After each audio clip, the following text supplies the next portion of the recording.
Bang, ada pertanyaan.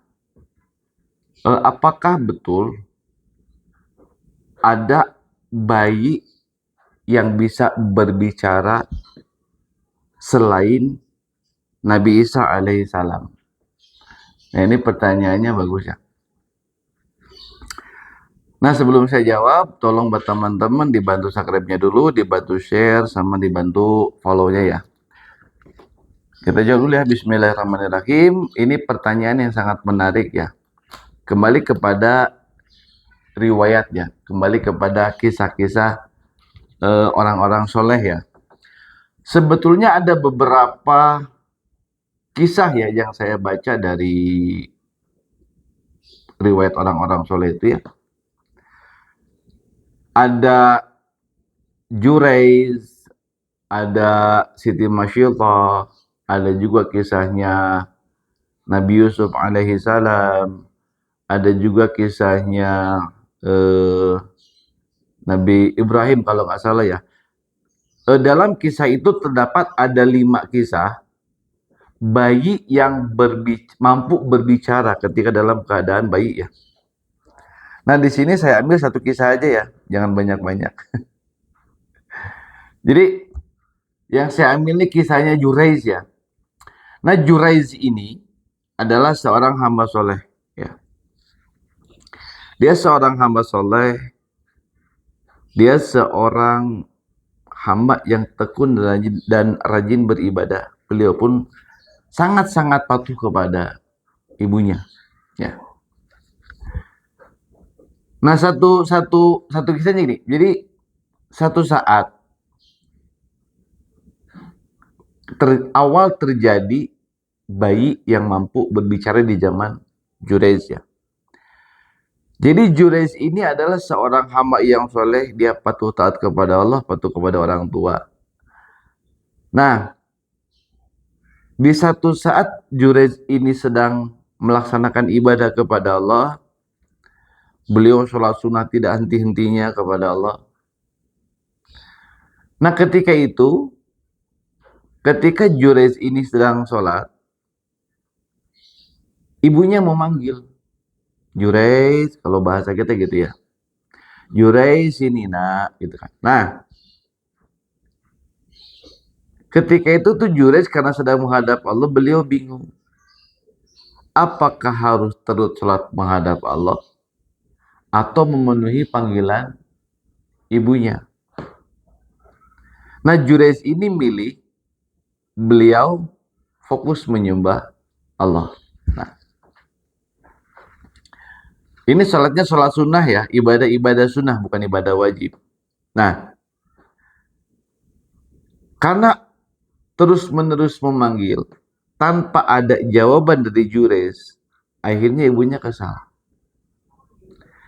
Ketika ibunya kesal, beliau berucap doa yang kurang bagus ya.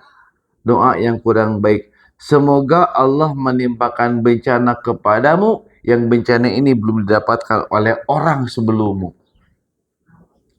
Nah, ini makanya ini salah satu pesan moral juga ya. Buat ibu-ibu, tolong hati-hati ketika mendoakan anaknya atau berbicara kepada anak-anaknya. Jurais sendiri pun beliau orang yang sangat soleh, orang yang sangat patuh kepada orang tuanya, tapi sedikit menyakiti hati orang tuanya, muncul ucapan yang tidak nyaman, itu menjadi satu doa kepada Allah. Jurais, orang yang sangat soleh pun tidak lepas daripada ucapan ibunya dan dikabulkan oleh Allah. Nah, di waktu yang bersamaan, hampir bersamaan lah ya, hidup seorang raja. Raja tersebut punya istri, tapi istrinya tidak beranak ya. Jadi tidak bisa punya anak lah gitu. Jadi istrinya ini mandul. Nah, pendapat raja istrinya ini mandul. Sampai akhirnya istri raja ini diusir oleh raja. Kenapa? Karena tidak bisa punya anak. Nah, dalam perjalanan jalan. Dalam benak sang istri, ini apakah yang mandul saya atau raja? Akhirnya dipertemukanlah si istri raja tersebut dengan seorang pengembala. Mungkin karena kesel, dianggap mandul oleh raja. Akhirnya si istri raja tersebut mengajak hubungan intim kepada si penggembala kambing tadi.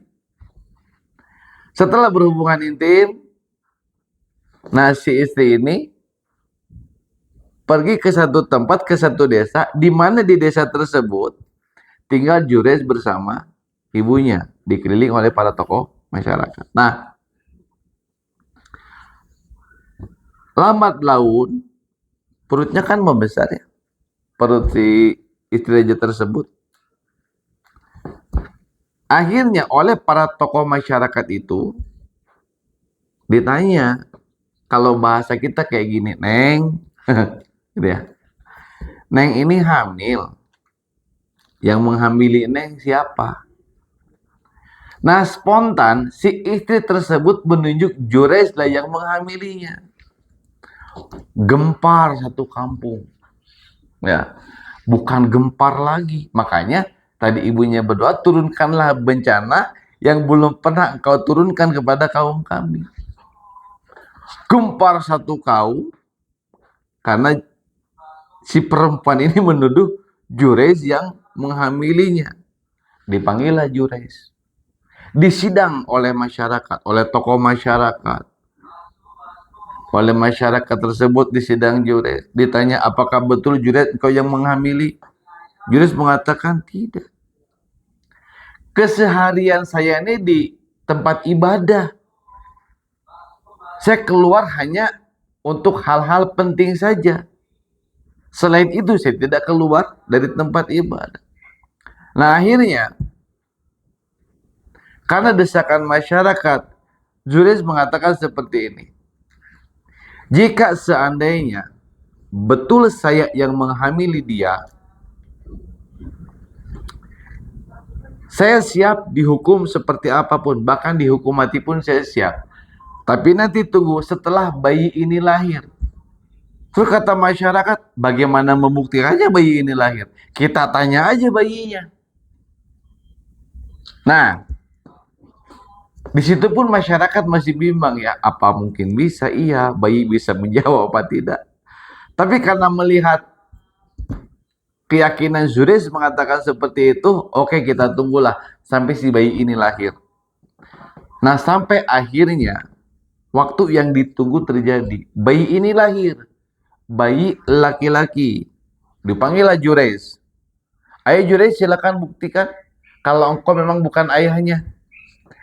Nah, di situ Jures, mungkin atas petunjuk Allah ya, Jures ini menusuk pusar si bayi. Ketika pusarnya ditekan, Jures berkata, siapakah bapakmu, hai jabang bayi? Nah, seketika itu bayinya menjawab, bapakku adalah seorang pengembala kambing. Nah, ini satu kisah ya. Nah, akhirnya setelah itu terjadi, Jures dibebaskan, dia kembali menjalani kehidupan normal ya. Nah, memang ada beberapa kisah lagi ya. Contoh kayak kisah Siti Masyillah. Terus kisah yang terjadi di zamannya Nabi Yusuf. Ketika Nabi Yusuf ditarik oleh Siti Zulaikha dari belakang ya, sampai bajunya robek gitu kan. Nah, itu yang melihatnya seorang bayi juga. Bayi itu mengatakan bahwa memang Nabi Yusuf tidak bersalah. Nah, mungkin itu satu dari kisah bayi yang bisa berbicara. Mudah-mudahan jawaban ini bisa bikin teman-teman puas dan semoga bermanfaat. Jazakallahu khairal jazaa wallahu a'lam bishawab.